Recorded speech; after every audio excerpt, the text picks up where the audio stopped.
We're drawing SCPs. SCP! Fanart. Yeah! Woohoo! Woo! Code Red. Yeah, we're doing it. Celebration. Yeah, we're doing Fanart because we went to Matsuri Con and it was fun, very fun. And like after a con, I always have like fanboy culture, internet pride, want to be part of things. You know what I mean? You know, that drive that just... I want to create something again. Yeah, well, and also, like I said, the drive of, like, not necessarily, like, this very almost clear lack of self-importance, just community kind of thing. Yeah. Like, you're walking around, you're seeing all this love into these communities, and like, I want to be a part of that. I'm we were also proud of this community. Yeah. And we were also watching some SCP fan films with our buddy when we woke up, so this is where my brain's at right now. I need to see more SCP. Because Yes. the only one that I remember is the Infinite IKEA one. You don't even remember that. That was just me telling you about it. You're like, I've heard the name, and then I started explaining to you, and you're like, wow. Well then. Yes, there's a lot of fun SCP stuff. We actually, and I just want to work on with it just because, like, again, like, it's something I want to be a part of. I feel like it fits our shtick pretty well, and yeah, it's just inspiring, you know? It's a lot of fun. Yeah. But yeah, so the focus of this one was, your OG Peanut Boy, which I've been laying into some drama apparently with that, which is a big shame, but Wait, what happened? I'll tell you later. It doesn't matter too much for the context of this. Okay. We're just making a cool Peanut Boy. But yeah, he's just, yeah, I mean, if you know SCP, if you click this video, you probably know at least a little SP, and you know... SCP has feelings too. Yeah. They have rights. Well, so that's what you probably don't know. But yeah, we thought it'd be funny to make a parody, like, you know how they have those, like, rescue dog commercials that make you feel real bad. And the arms of an angel.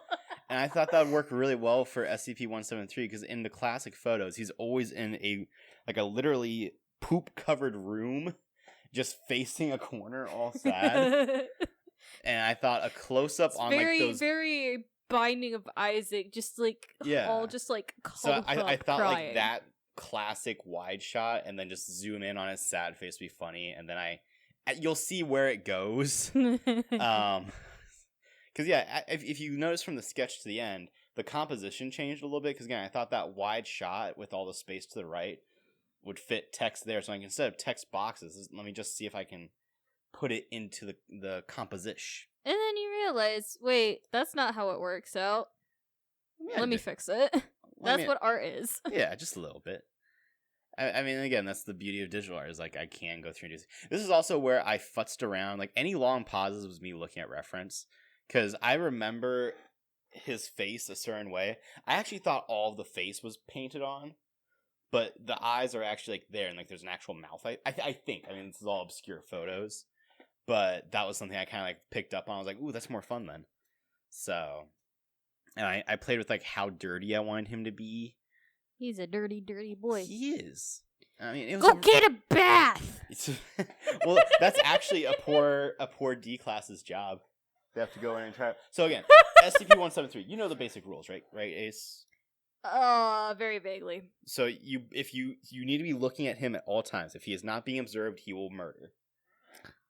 Okay. He's a classic weeping angel. If you look away, he'll just like dart and snap your neck. So, but people still have to clean him because he keeps getting covered in poo-poo. So you send in like a squad of like 3 D class or whatever, and someone has to keep an eye on him at all time while the other 2, clean up. It's a horrible job. It's very much an intern type job. And here's where you can see it went wrong. Because I always remember, I also forgot to record part of it. That's why text popped up. But I always go back to, I think it was Dead Rising 2 or 3, where they played around with the idea of like, if zombies were a thing, there would be zombie activists. Yeah. Which is like, kind of like, yay, go humanity. We have so much empathy, but also like, let's get a little real, guys. Freaking, they're trying to eat your brains. And I feel like that's the kind of thing with SCP, because in some of the SCP lore, there are counter organizations who think that the anomalies should be free. They're like, naturalist kind of thing. Like, oh, these anomalies exist. Let them do whatever they exist to do. But aren't some of them like really, really messed up? I mean, there are multiple like gods that want to end the world. In SCP? Yeah. Huh? So listen, and this is what Bandit and I have talked about. Like there's some SCP that are very like Blair Witch level, like very like almost like intimate things where it's like it's one monster that has some really messed up symbolism and is just doing its thing. There are some that are just funny and just ridiculous. And then there are some that are like Lovecraftian insanity. Like there's one SCP that posits that the entire organization is actually a cover-up of this one SCP that they just cannot contain, and when it breaks free it will end the world. What the fuck is There's this multiple community? dimensions. This is what happens when the internet hive mind has no control and is just told, yeah, do whatever you want with this idea. And every single fan fiction you make becomes canon. And that's the beauty of it. If you don't like some of the crazy stuff, you can just say, it's not my SCP canon. And that's completely valid, because it just means that you believe in an SCP reality that doesn't have the Scarlet King, the Hangman... Seth! What's the play SCP? Hangman. The Hanged Man play. No, Hang King. I thought it was a king, you fool. Or you can have the infinite IKEA. The idea that any IKEA you're in, you can just stumble into this horrific nightmare zone.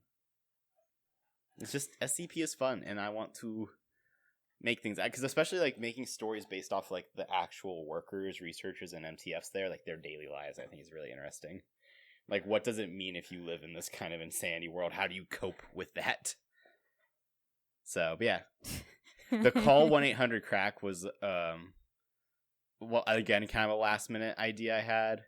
I was like, because, I mean, it kind of breaks the idea. If this is, like, a promotional poster, obviously, like, it's a half promotional poster, half comic thing, and I really love it. Yeah. I will change crack to crunch, though, because Seth was very angry at me. He's like, they read his mind one time, and they learned that he says, I love crunch, so the noise it makes has to be crunch.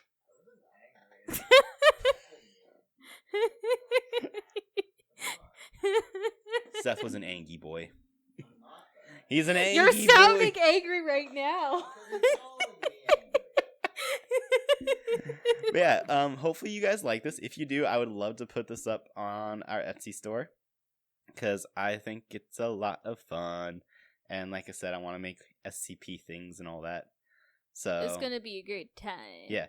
This also will lead into comment below. I have an idea of another thing of fan art. So one, we're gonna do another Drawfee animatic because they did an SCP thing, and I have an idea on that.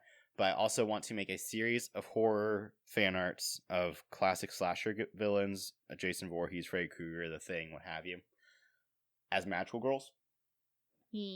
And then I just got to thinking, what if we also did that with SCPs? So comment which one you want to see first, SCP or horror villains. Should they be the same universe, or are they different projects? And which one from those universes would you like to see first? And how girlified do we want to make it versus how like, do you just want to see the horror icon? Yeah, do you want to see Leatherface in a tutu? Magical girl outfit? I'm thinking what we could do is if we make them like trading cards, we could do one side print one and one side print the other. Yo, that would actually be pretty crazy. Because like, especially for SCP-173, I want to see what like a humanoid female thing of that is, because I think that'd be a fun design challenge. But also, you could also put just stats, like it would be like playing cards. We could. That'd be a lot. We could. That would be so much. I also want to, for SCP-173 at least, I want to make the magical girl transformation scene, because since he can't move while you're seeing it, it would just be him pivoting around. You spin me right round, Like he wouldn't be striking any poses. It would just be so it'd be very easy to animate. Yeah, we're going over time. Hope you like it. We're gonna record a tutorial on posing, so hope you had fun. Until then, stay weird, stay safe, my friend. Buy stuff on Etsy. Bye. Bye.